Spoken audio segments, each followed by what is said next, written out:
যদি কোনোবাই অকলশৰে থাকে তাৰ অৰ্থ এইটো নহয় যে তেওঁ কাকো ভাল নাপায়।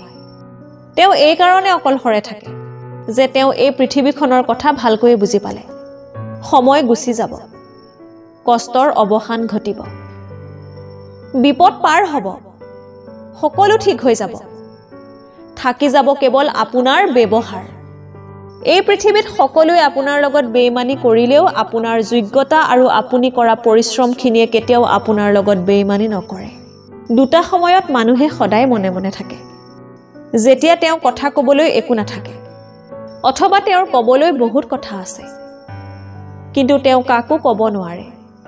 ভুলে যিদৰে মানুহক শিকাত সহায় কৰে, ঠিক তেনেদৰেই কিছুমান আঘাতে মানুহক সলনি হোৱাত সহায় কৰে। মানুহ হেৰাই গ'লে বিচাৰি পোৱা যায়, কিন্তু সলনি হৈ গ'লে তেওঁক আৰু আগৰ দৰে ঘূৰাই পোৱা নাযায়। আপোন